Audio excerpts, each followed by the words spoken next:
कहिए तो बहुत ही चालाकी से इन लोगों ने पुलिसकर्मी बनकर लोगों से पैसे वसूले हैं। मैं लौटूंगी आपके पास अगली खबर के लिए, लेकिन वो खबर अपने दर्शकों को बता देते हैं कि यूपी सरकार के धर्मांतरण कानून को चुनौती देने वाली याचिकाओं पर आज इलाहाबाद हाई कोर्ट में सुनवाई होने वाली है।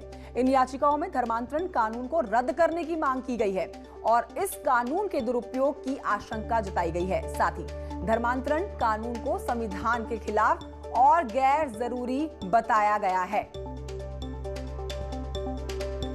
आइए सीधे रुख करते हैं एक बार फिर से मेरे सहयोगी सर्वेश दुबे की तरफ। प्रयागराज से लाइव हमारे साथ है सर्वेश। आज क्या होने वाला है इलाहाबाद हाई कोर्ट में?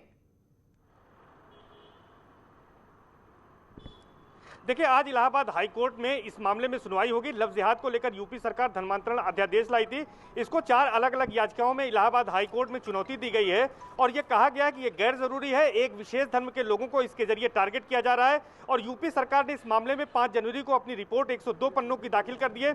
उसमें जवाब भी विपक्षियों ने लगा दिया है और आज इस मामले में सुनवाई इसलिए भी अहम है क्योंकि इस मामले में राज्य सरकार सुप्रीम कोर्ट गई थी और राज्य सरकार ने ये कहा था सुप्रीम कोर्ट में कि जो सभी याचिकाएं हैं उनको एक साथ सुनवाई के लिए अनुमति दी जाए। लेकिन 25 जनवरी को सुनवाई करते हुए सुप्रीम कोर्ट ने राज्य सरकार की अर्जी को खारिज कर दिया था, जिसके बाद इलाहाबाद हाई कोर्ट में अर्जी पर जो अर्जियां दाखिल हैं 4 अलग अलग, उन पर सुनवाई का रास्ता साफ हो गया था। तो ये माना जा रहा है कि आज जो सुनवाई होगी उसमें जो दलील होगी दोनों पक्ष की ओर से, सरकार की ओर से, इसके साथ ही साथ जो याचिकाकर्ता हैं उन पर सुनवाई के बाद कोर्ट कोई अंतिम निर्णय पारित कर सकती है। जल्दी से बताइए सुनवाई कितने बजे शुरू होगी? सुनवाई चीफ जस्टिस की डिवीजन, देखिए सुनवाई का जो समय है वो लंच के पहले करीब 12 बजे हो सकती है। अभी तक इस मामले की सुनवाई चीफ जस्टिस की डिवीजन बेंच कर रही थी, लेकिन आज जस्टिस संजय यादव की डिवीजन में अध्यक्षता वाली डिवीजन बेंच इस मामले की सुनवाई करेगी। जी ठीक है, बहुत शुक्रिया आपका सर्वेश दुबे जानकारी के लिए।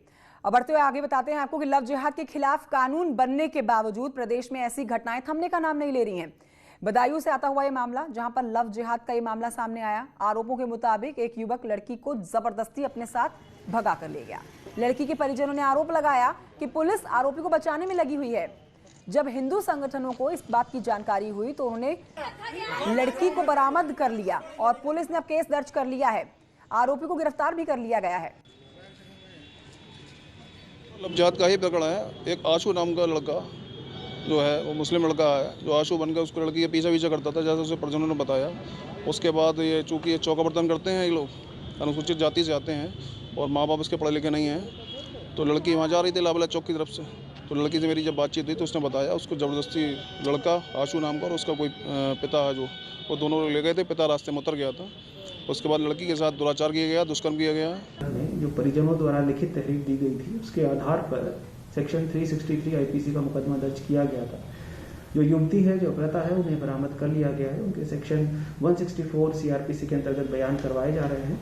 जो अक्यूज हैं उन्हें भी गिरफ्तार कर लिया गया है। जो भी तथ्य आते हैं इस विवेचना में, उनके आधार पर आगे कार्रवाई की जाएगी। उधर आपको बता देते हैं अंबेडकर नगर से खबर है, जहां पर मुठभेड़ के बाद पुलिस ने 25,000 के इनामी बदमाश को गिरफ्तार किया है।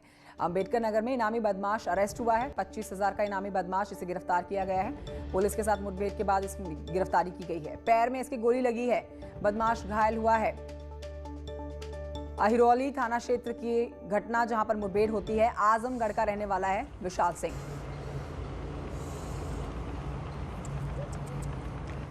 अंबेडकर नगर के बाद फिरोजाबाद से खबर है, जहां पर पुलिस ने मुठभेड़ के बाद एक अपराधी को गिरफ्तार कर लिया। अब 31 जनवरी को भीमनगर थाना क्षेत्र में 2 बच्चों को अगवा किया गया था।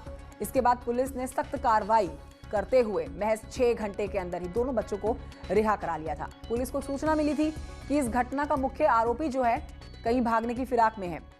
जब उसकी घेराबंदी की गई तो उसने पुलिस पर फायरिंग कर दी और जवाबी कार्रवाई में पुलिस ने जब फायरिंग करी तो उसके पैर में जो गोली जा लगी। उसे इलाज के लिए अस्पताल में भर्ती कराया गया और उसके पास से तमंचा और एक मोटरसाइकिल बरामद की गई है।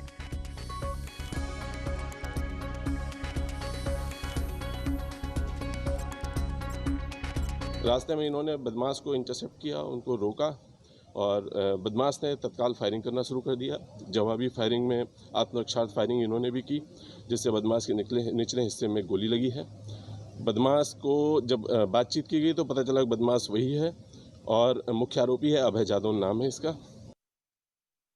तो बदमाश को पकड़ लिया गया है। मुठभेड़ के दौरान इस बदमाश को पकड़ा गया है। आप तस्वीरें देख रहे हैं, अस्पताल में भर्ती कराने के दौरान की तस्वीरें हैं। फिरोजाबाद से आती हुई खबर, ये शख्स जिसको पकड़ा गया है, गोली इसके पैर में लगी है। और इसी खबर के साथ एक छोटा सा ब्रेक, जल्द लौट रहे हैं।